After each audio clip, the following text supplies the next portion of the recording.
My fellow Nigerians, as your future president and a passionate supporter of Peter Obi as our next president in 2027, I present to you episode 4 of my Obi Readings series.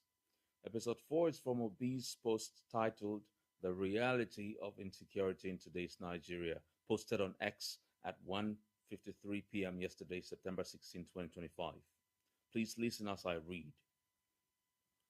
While news headlines are still celebrating a purported peace deal in Katsina State, we were again confronted with another unfortunate reality that 55 of our fellow citizens were abducted in neighboring Zamfara State.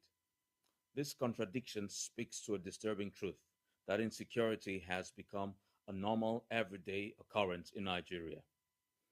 We are now in a situation where abductions, killings, and violent attacks occur almost daily. This normalization of tragedy is dangerous. Behind every number are families torn apart, dreams cut short, and futures stolen. A nation cannot grow or prosper when its citizens live in perpetual fear. It is now as though the lives of Nigerians do not matter. What is the value of the life of one Nigerian when hundreds are kidnapped and killed daily without a national emergency on insecurity? If the lives of many are taken for granted, how then can the life of one Nigerian be valued? When a government remains silent in the face of constant bloodshed, it diminishes the dignity of every single citizen. The first duty of leadership is to protect life. Until we place the highest premium on the safety of every Nigerian, we cannot claim to be building a nation.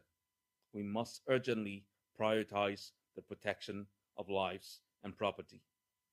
Our people deserve a country where peace is not an option, but the standard.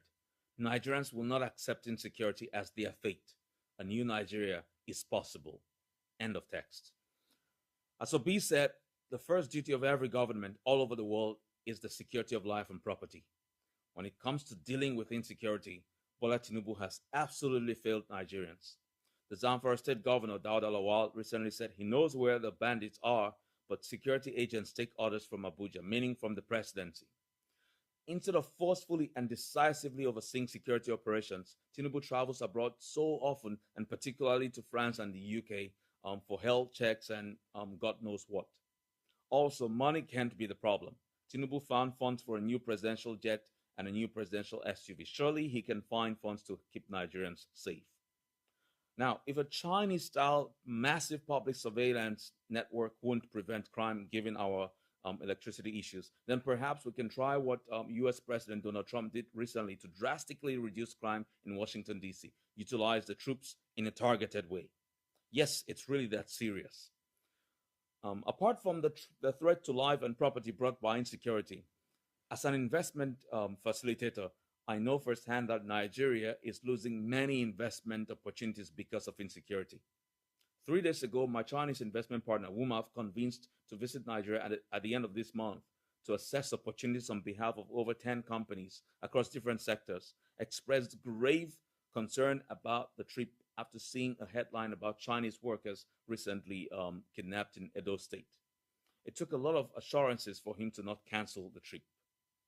This issue of insecurity, understandably scaring away some investors, is particularly sad because it is precisely these investments that will create the many jobs that will in turn prevent some of our young people from going into kidnapping and other forms of criminality.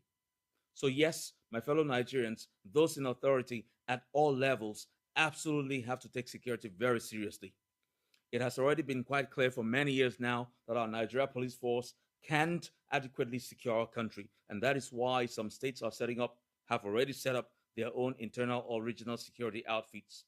In my home state, Cross River State, for example, we have the Homeland Safety and Security Agency. And speaking for my state alone, I can tell that they are generally doing well.